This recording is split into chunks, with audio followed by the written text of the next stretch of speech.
পাশ হয়ে যাবে, দু একটা ইস্যু নিয়ে এদিক সেদিক কথা হবে, কখনো এদিক সেদিক করা হয় দু একটা জায়গায়, তারপর এটা যেমন তেমন। ফলে যেই বাজেট উত্থাপিত হয় আর যেটা পাস হয়ে যায় তার মধ্যে আসলে খুব মেজর কোনো পার্থক্য থাকে না। সো বাজেট নিয়ে আমাদের আগের যে আলোচনা ছিল আমি করেছি, এক্সক্লুসিভলি না করলেও প্রধানমন্ত্রী বাজেট নিয়ে অনেকগুলো কথা বলেছেন, তার বক্তব্যের সূত্র ধরে বেশ কিছু কথাবার্তা বলেছি, ওটাই এক ধরনের আমার বাজেটের অ্যানালিসিস এখানে ছিল। কিন্তু পাস হওয়ার পর দুটো ব্যাপার একটু খেয়াল করে আমার মনে হলো একটু কথা বলা দরকার।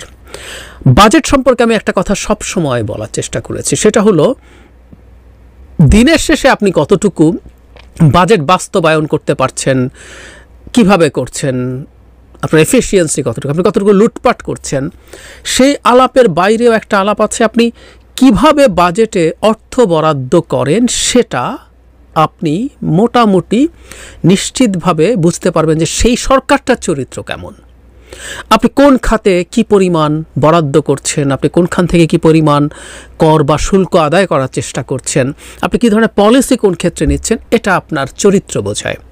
বহুবার বলেছে, অনেকেই বলছেন, তারপর ছোটো করি আপনি যখন স্বাস্থ্য, শিক্ষা, সামাজিক নিরাপত্তার মতো জায়গায় যেখানে মানুষের জীবন সরাসরি জড়িত, কল্যাণ খাত বলি আমরা, ওয়েলফেয়ার যেসব জায়গা আছে, সেখানে যখন আপনি খুব তুচ্ছ পরিমাণ বরাদ্দ করেন তখন আমরা বুঝে নিতে চাই আপনি আসলে জনগণকে পাত্তা টাত্তা দেন না। বরাদ্দর টাকা আবার কি হবে না হবে, কতটা নয়ছয় হবে সেটা আরেক আলোচনা, আপনি বরাদ্দই করছেন না, তাতে খুব স্পষ্টভাবে বোঝা যায় আপনার চরিত্রটা কী। ঠিক একইভাবে বরাদ্দ যখন ওখানে না করে আরেক জায়গায় এমন করলেন যেটা আসলে দিনের শেষে মানুষের জীবনকে সরাসরি এফেক্ট করে না, তখন বুঝতে হবে আপনি আসলে কোনো গোষ্ঠীকে খুশি করতে চাইছেন, আপনার লুটপাটকে নিশ্চিত করতে চাইছেন। সেই পার্সপেক্টিভেই বলছি দুটো সিদ্ধান্ত বা তিনটা সিদ্ধান্ত হয়েছে, এগুলো দিয়ে আমরা আবার ফিলোসফিক্যালি সরকারের চরিত্র বোঝার চেষ্টা করব। এবারকার বাজেটে এমপিদের শুল্কমুক্ত গাড়ি আনার বিপরীতে সম্ভবত আমি ভুল না করলে 25% শুল্ক আরোপ করার কথা হয়েছিল।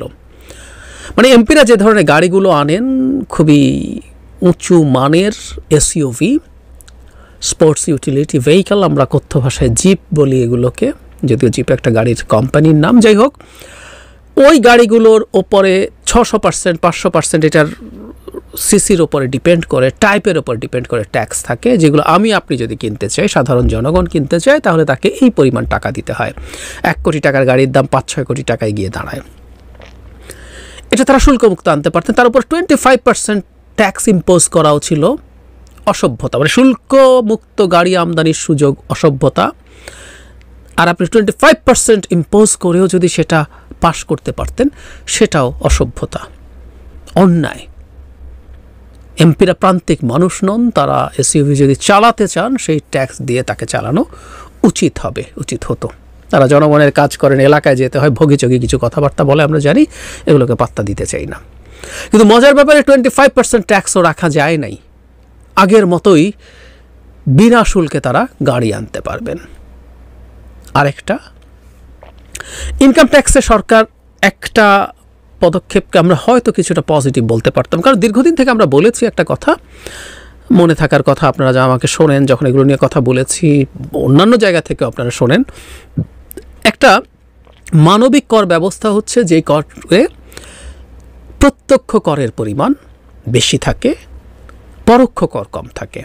প্রত্যক্ষ কর আপনি ইনকাম করছেন, আপনার ইনকাম ট্যাক্স, আপনার ক্যাপিটাল গেইন ট্যাক্স, বা আমরা আরেকটা ট্যাক্সের কথা আমরা অনেক আগের ভিডিওতে বলেছিলাম, ওয়েলথ ট্যাক্স, আমাদের ওয়েলথ ট্যাক্স নাই, সেগুলো হচ্ছে আপনার উপরে সরাসরি ইম্পোজড হয়, আপনার সামর্থ্যের উপরে, আপনার আয়ের উপরে ডিপেন্ড করে। তাতে যেটা হয়, ইনসাফ হয় সমাজে। পরোক্ষ করের ক্ষেত্রে সমস্যাটা হচ্ছে, আপনি সেটা ইম্পোর্টের জন্য ইম্পোর্ট ডিউটি নেন, আপনি ভ্যালু অ্যাডেড ট্যাক্স বা ভ্যাট নেন, বা সাপ্লিমেন্টারি ডিউটি নেন, যেই ফর্মেই নেন না কেন, পণ্যের ওপরে যখন আপনি ট্যাক্স দেন, শুল্ক বসান, তখন সেই শুল্কটা সবার জন্য সমভাবে প্রযোজ্য। আমাদের চিনিতে বিরাট শুল্ক আছে, ফলে এই চিনি একজন অত্যন্ত গরিব মানুষ যখন কেনেন আর একজন সবচেয়ে ধনী মানুষ যখন কেনেন, একই পরিমাণ ট্যাক্স দেন। সেজন্য ইনসাফ হচ্ছে যত বেশি প্রত্যক্ষ ট্যাক্স হবে এবং পরোক্ষ ট্যাক্সের পরিমাণ যত কমবে সেটা তত ভালো। একটা গাইডলাইন আছে আমাদের দেশের অর্থনীতির যে ধরন, যে টাইপ, আমাদের টোটাল ট্যাক্স রেভিনিউ কালেকশনের অন্তত 50% ডিরেক্ট, আর বাকি 50% ইনডিরেক্ট ট্যাক্স থেকে আসার কথা।